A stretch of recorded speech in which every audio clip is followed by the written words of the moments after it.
Hello everybody, आज के इस वीडियो में मैं आपके साथ डिस्कस करने वाली हूँ एक रिसेंटली आज क्वेश्चन के बारे में या एक डाउट।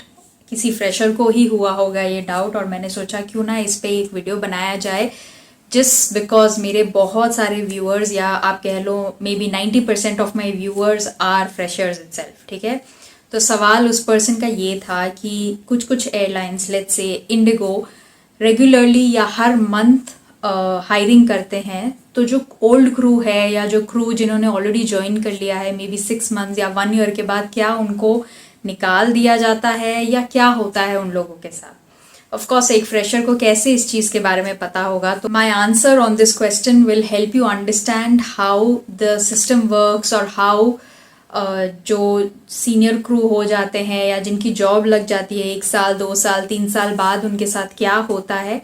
तो you will get a perspective कि क्या क्या चीज़ें आप एक्सपेक्ट कर सकते हो अगर आप कैबिन क्रू बनते हो और रेगुलरली जब एयरलाइंस हायर करते रहते हैं तो क्या चीज़ें होती है। ठीक है, सबसे पहला इसका जवाब ये है कि just because regularly airlines hire कर रहे हैं उसका ये मतलब नहीं है कि जो जो पुराने क्रू है या जो already crew as crew fly कर रहे हैं उनको निकाल दिया जाता है 6 महीने या 1 साल या 2 साल या 4 साल बाद। नहीं, ऐसा नहीं होता है। बहुत सारी चीज़ें होती है। फर्स्ट थिंग, अगर एयरलाइन हायर कर रही है, रेगुलरली हायर कर रही है, तो उसका मतलब ये है कि वो एक्सपैंड हो रहे हैं। उनके बहुत सारे एयरक्राफ्ट जो उन्होंने ऑर्डर कर रखे हैं वो डे बाय डे या मंथ बाय मंथ उनको डिलीवर होते जा रहे हैं। अब जो एयरक्राफ्ट उन्होंने मंगवाए हैं, ऑर्डर करके मंगवाए हैं, उसको कहीं ना कहीं अलग अलग डेस्टिनेशंस पे उसको लगाना पड़ेगा उस एयरक्राफ्ट को।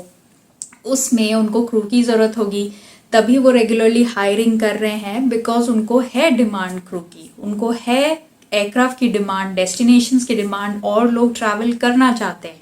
ठीक है, तो फर्स्ट चीज़ तो ये हो जाता है। तो जब उनके पास एयरक्राफ्ट आते हैं तो उस हिसाब से वो रेगुलरली हायरिंग करते हैं, उतने नंबर ऑफ लोगों को हायर करते हैं। ठीक है, दूसरी चीज़ बहुत सारे फैक्टर्स है। ठीक है, कुछ क्रू मेडिकली अनफिट हो जाते हैं, कभी कभी कुछ लोगों की ट्रेनिंग्स होते हैं और आप पूरी ज़िंदगी सिर्फ एक कैबिन क्रू नहीं बन के रहोगे। करेक्ट, अलग अलग रैंक्स होते हैं। कुछ एयरलाइंस में सीनियर क्रू का पोजीशन होता है, कुछ एयरलाइंस में लीड कैबिन क्रू या कैबिन क्रू इंचार्ज का पोजीशन होता है। उसके ऊपर कोई अगर होता है तो वो होता है चेक कैबिन क्रू।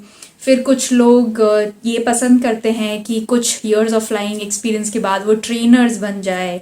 कुछ लोग इन फ्लाइट सर्विसेज में परफॉर्मेंस देखने लगते हैं जो बाकी के उनके जूनियर क्रू आते हैं। तो जो जो नए नए क्रू आ रहे हैं वो एज कैबिन क्रू फ्लाई करते हैं एंड धीरे धीरे ग्रेजुअली जब जब उनका एक्सपीरियंस बढ़ता जाता है तो वो लोग अलग अलग पोजीशंस के लिए अप्लाई करते हैं और उनको प्रमोशन मिलता जाता है।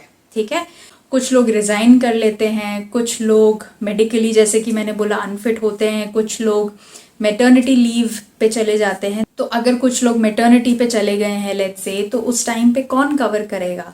उस टाइम पे बाकी सेट ऑफ क्रू जो न्यूली हायर हुए हैं उनको कवर करना पड़ेगा। कुछ क्रू जो कि एक्सपीरियंस्ड है और जो चाहते हैं इंटरनेशनल फ्लाई करने का, डोमेस्टिक में एक्सपीरियंस लेने के बाद वो लोग रिज़ाइन कर लेते हैं, वो लोग छोड़ के चले जाते हैं। कुछ लोग दूसरे एयरलाइंस ज्वाइन कर लेते हैं।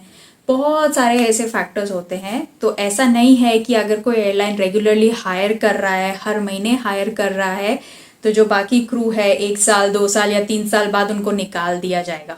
आई होप आपको क्लैरिटी मिली होगी कि क्या क्या चीज़ें होती है और what is the background of hiring new people regularly and what happens to the crew who's already working। क्या क्या चीज़ें माइंड में रखी जाती है by an airline when they hire so many people regularly. उसका ये मतलब नहीं है जस्ट बिकॉज वो नए लोगों को हायर कर रहे हैं, जो सीनियर क्रू है या जो क्रू ऑलरेडी हायर्ड है उनको कुछ साल बाद या कुछ महीने बाद निकाल दिया जाएगा बिकॉज उन्होंने न्यू लोगों को हायर किया है। ठीक है, तो I hope this video was helpful to you. I hope you gained some knowledge about aviation, about this industry. Until next time, stay tuned. Thank you very much for your time and goodbye.